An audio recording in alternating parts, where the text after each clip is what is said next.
When LEE Ka-Yeon recalls growing up in North Korea in the 1990s, she remembers meals of wild grasses and tree bark that her mother would boil to make thin soups. At the time, she believed her hardship would be temporary, and that it was caused by North Korea's outside enemies. The conditions of her life were starkly at odds with the propaganda stories she read in school, which depicted North Korea as a land of abundance that was the envy of the world. Lee grew up at a time of economic crisis in North Korea, and she remembers seeing countless gaunt and starving people in public places. Once she reached adulthood, feeling stifled by the repressive system in her homeland, she decided to flee to South Korea. While conditions in present-day North Korea have improved since the 1990s, people still live without many basic freedoms. The most authoritative assessment of the human rights situation is the United Nations Commission of Inquiry report released in 2014. The 372-page report documented evidence of abuses, including forced starvation, torture, slavery and sexual violence. The report also found that, in 2012 alone, amid widespread poverty and malnutrition in North Korea, leader Kim Jong-un, the North's representative at the upcoming summit with South Korea, spent an estimated $645 million on luxury goods, including handbags and premium liquor. Kim Jong-un has America and China just where he wants them. It may therefore be surprising to some that, next week, when the leaders of South and North Korea sit down for their first face-to-face summit meeting in more than a decade, none of this will be on the agenda, or even mentioned out loud. South Korean President Moon Jae-in, whose background is in human rights law and has spent his career agitating for rights improvements in South Korea, will be photographed smiling and shaking hands with Kim, the person responsible for many of these documented abuses. Bringing up the inconvenient matters of prison camps and arbitrary detention would spoil the summit mood. The two sides will instead focus on the old, vexing question of how to convince North Korea to give up its nuclear weapons and maintain the current atmosphere of inter-Korean cooperation. The Moon administration's reticence isn't new or unique to this South Korean government. Whether to press North Korea on its rights record is an old source of disagreement between the right and left-wing ends of South Korea's political spectrum. The right argues that the suffering in the North is intolerable and that negotiations, and keeping silent about the elephant in the room, serve only to legitimize a dictatorship. The left, currently in power, argues that mentioning how North Korean people are treated will scare Pyongyang away from the negotiating table and ultimately be counterproductive.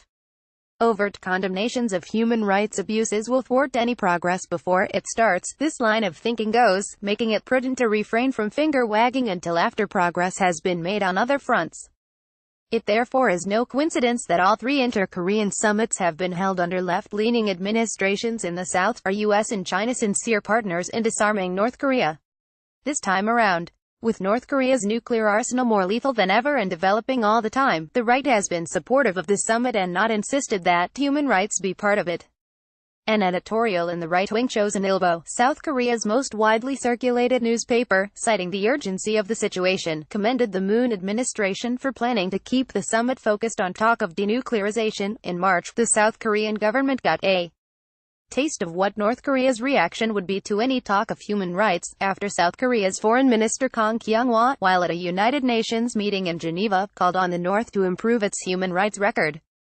A North Korean propaganda website quickly denounced Kang's remarks as absurd confrontational behavior that dampens the current mood of improving North-South relations. In preparing for this summit, Kang therefore said Seoul would need more preparation before any official discussion of human rights. Nevertheless, Seoul's decision to keep quiet regarding the conditions of life for North Korea's 25 million people has been condemned by rights groups. We welcome the renewed inter-Korean dialogue, but it will only be meaningful to the people of North Korea if it leads to improvements in the dire human rights situation in North Korea, said Brad Adams, Asia Director at Human Rights Watch. In South Korea, the left prioritizes inter-Korean relations above all else, including North Korea's well-documented mistreatment of its citizens. The South is well aware that bringing up human rights would only provoke the DPRK and end negotiations, said Marcus Bell, a lecturer in Korean and Japanese studies at the University of Sheffield. South Korea's reluctance to broach the issue is part of a more general international prioritization of resolving the nuclear issue before addressing rights or living conditions in North Korea. The international community is very much focused on putting an end to the North's nuclear program. The key actors, the United States, Japan, and China, are not particularly interested in North Korean human rights, other than using the issue for grandstanding about how bad the regime is. Bell said. Until the nuclear issue is resolved, human rights sadly takes a backseat. what the next Korean War will be like. Other observers say that discussions of human rights need not be moralizing condemnations, but broad-ranging dialogue on what North Korea could become with more openness. These talks are a missed opportunity to say in advance that the topic of human rights won't be brought up, especially because this is a rare chance to speak directly with Kim Jong-un and influence his attitude towards governing North Korea in terms of its society, economy and culture, said Sok-il Park, director of research and strategy for liberty in North Korea.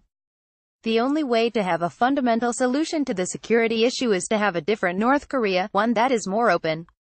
Only by engaging in North Korea and broader kinds of discussions can we accelerate that kind of positive change, Park said.